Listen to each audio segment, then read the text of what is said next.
I never thought blood could feel this cold. I never thought the people who raised me, the ones who told me family is everything, would force me to choose between my parents and my child. But when it happened, when the moment came, I realized something terrifying. Family is not defined by blood. Family is defined by loyalty. And betrayal cuts deeper than any knife. My name is Rachel, and this is my confession. It started 3 years ago. My son, Ethan, was 6 at the time, right, kid?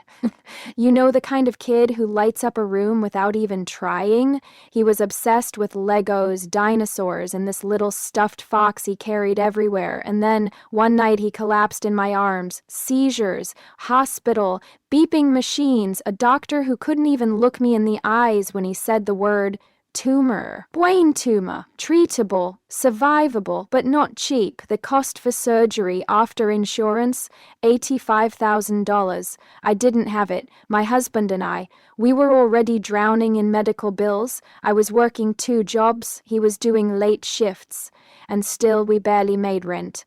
But I thought my family would help. My parents weren't rich, but they weren't struggling either. They had savings. They had retirement accounts. And just the year before, they had spent over $230,000 on my sister's wedding. $230,000 for one day, for flower champagne fountains, an ice sculpture of a swan, and a dress my sister wore once and stuffed into a closet. I kept telling myself they spent that much on a party. Surely they'd help save their grandson's life. I was wrong. When I asked, I'll never forget how my mother looked at me. She sat across the kitchen table, sipping her tea. She didn't cry. She didn't flinch. She just said, "Rachel, you need to be realistic. We already did our part for this family." "Realistic?" I begged. I was on my knees in that kitchen. I remember the floor was cold tile and my palms stuck to it because I was sweating so hard. My father wouldn't even look at me. He just stared at his newspaper and said, "We can't keep bailing you out every time you make mistakes." That's what he called my son's cancer. I wanted to scream. I wanted to smash every dish in that house. Instead, I stood up numb and I said, "You paid for flowers that cost more than my son's life. Don't you dare call yourself his grandparents." I left. That night, Ethan was hooked up to 2 tubes, barely conscious, while my parents were posting photos of my sister's honeymoon in the Maldives. And that's when something inside me snapped. I decided I would never forgive them. But forgiveness wasn't enough. I wanted them to understand pain, to choke on it. So I started planning. At first, I threw myself into saving Ethan. I started a GoFundMe, swallowed my pride, begged strangers on the internet for help. And they came through, not my family. Strangers, people with kind hearts. We raised enough. My boy got the surgery. He survived. Thank God he survived. But every time I looked at him, every time I saw the scar across his head where remembered they cut to save him, I remembered my parents saying no. I remembered their faces, blank, like we were nothing. And I knew someday I would take everything from them the way they tried to take him from me. 2 years passed. Ethan got stronger, and I got colder. Then the opportunity came. My father's health started declining. Heart problems. He needed medication, regular treatments. They weren't poor, but medical bills pile up fast when you're retired. I watched them burn through their savings, and I didn't lift a finger. But that wasn't enough. Revenge needed to cut deeper. It was my sister's 30th birthday that lit the fuse. She threw a massive party, flashy, expensive, all funded by my parents again. I was invited, but I wasn't really part of the family anymore.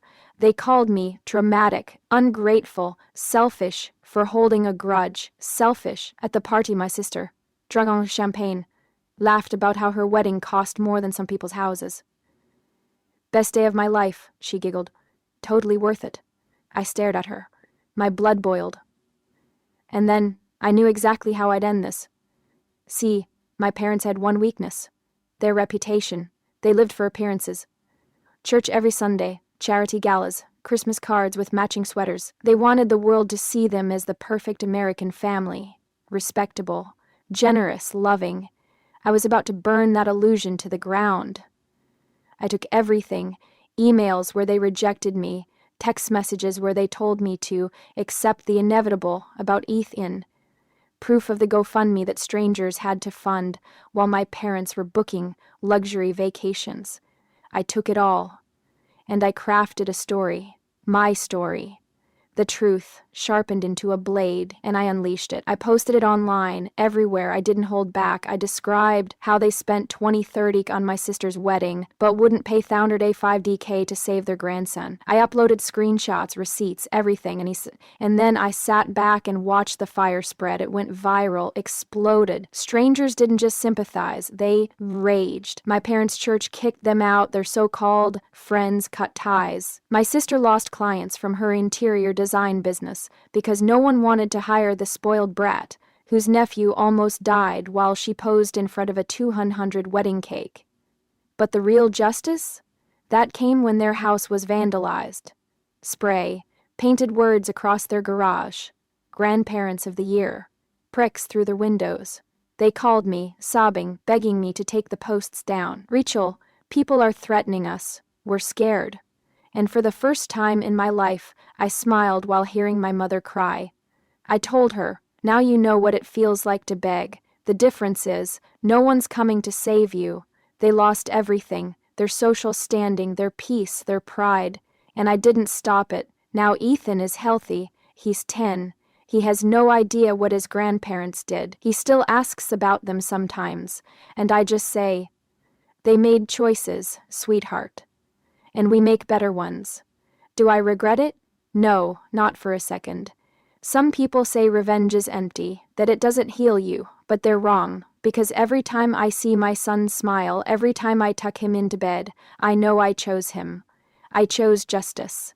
And justice feels a lot like revenge.